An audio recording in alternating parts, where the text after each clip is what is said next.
Hello guys, and welcome to another video on Uptick. Recently, I got a lot of questions and comments regarding which keyboard was the best keyboard or the better keyboard to buy.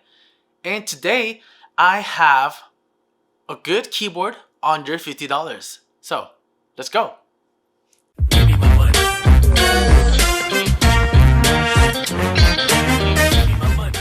Today, we're going to talk about one of the best keyboards that is currently under $50. This is Razer's Cynosa V2. Before we get into the video, I just want to say thank you and subscribe. Razer's Cynosa V2 is currently retailed at $50. I personally think that the pricing point is amazing, and let me tell you why. This keyboard actually has full lit per key RGB.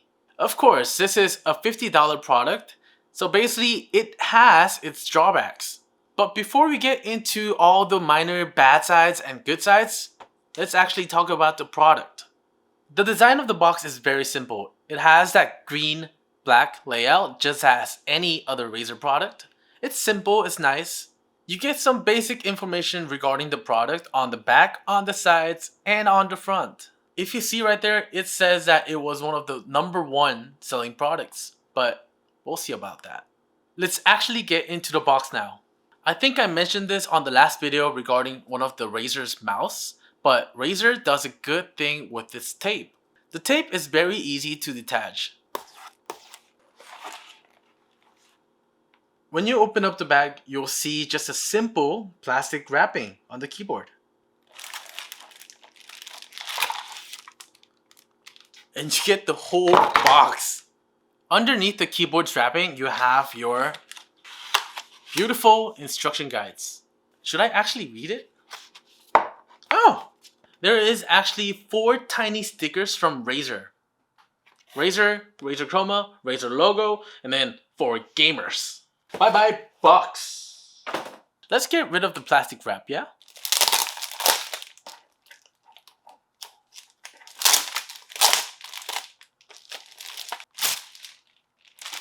Does this look like a gaming keyboard to you guys?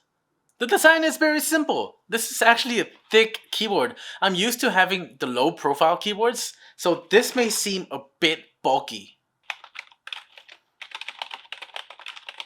So this keyboard is entirely made out of plastic. It has a little bit of flex to it if you add force. If you look closely into the keyboards, you can tell that there is just this white big panel under the keyboard. One thing I like about the keyboard is that it has that cable routing option. So you can point your cable to go out this way, and that way.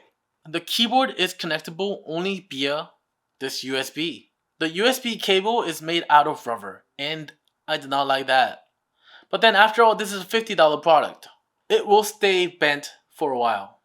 Should I at least be thanking Razer that they protected the end of the USB? And this keyboard has 3 different inclination settings. Number 1 is just laid out flat. When you lay it out flat like this, it doesn't seem that high. This is the first setting, and you can incline it towards 6 degrees.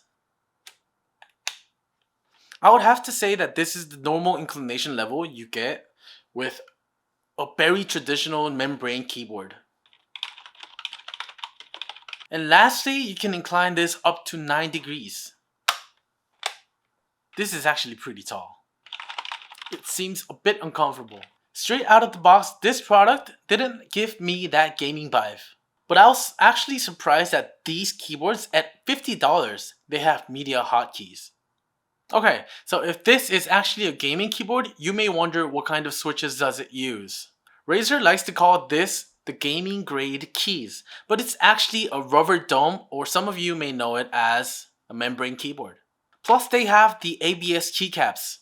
They do have a total travel of 3.6 millimeters. I think that's good. It prevents the keyboard from being too sensitive, but overall, I have to point out that the squishy feel of the rubber domes are just there.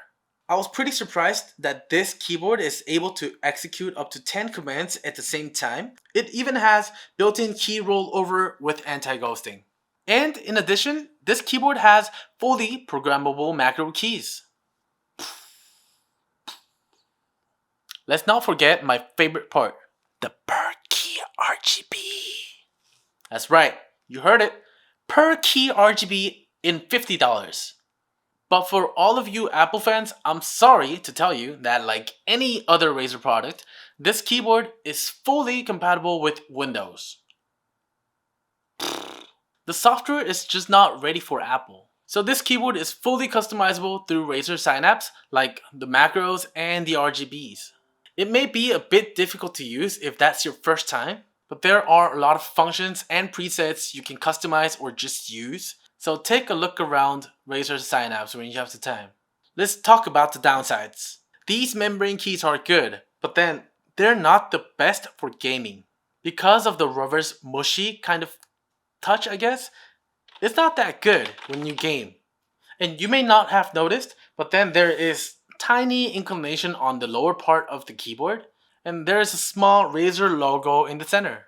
But the real question here, why is it there? The tiny inclined area, I thought I could use it as a wrist rest, but no, it does not serve as a wrist rest whatsoever. It's more like a palm rest. I hate to mention this about the ABS keycaps. These are solid keycaps, but then they're a bit slippery. So if you have big, greasy, or sweaty hands, trust me, you'll not like them. Okay, so enough about downsides. Let's get into why you should actually buy this keyboard. This keyboard, as I mentioned, it has a full per key RGB. When you turn the RGB on this keyboard, it looks like a type zone RGB at first. But then, once you go into Razer Synapse and see all the customizations and presets, it's a pretty decent per key RGB. On top of that, this keyboard has fully customizable macro keys. And some of you may be like, Tony, that is not a big deal. But then it is for me. I love how this keyboard has a number pad. So only for $50, I know that you're missing out on the mechanical switches, but then you're getting per key RGB, media hotkeys, programmable macro keys, as well as number pads. That's right, number pads. Lastly, I don't want to say this, but it's from Razer. What does that even mean? It's from Razer. But I have to admit that Razer has been creating very good gaming peripherals over the last few years. So in conclusion, I think that this is one of the best keyboards that you can buy under $50, which has per key RGB. It doesn't have the mechanical keys, but you get the versatility. I mean, if you expand your budget just a little bit, you can buy some really good products. But then if you're looking for a product that's either $50 or under $50, this is a great choice. So I try my best in order to point out the good parts and why you should buy this wonderful under $50 product. If you liked it, press like below. If you didn't like it or have comments, feel free to leave comments below. I'll try my best to answer every question that you guys leave out there, so do not hesitate. Thank you for watching my video and see you on the next one. Bye bye.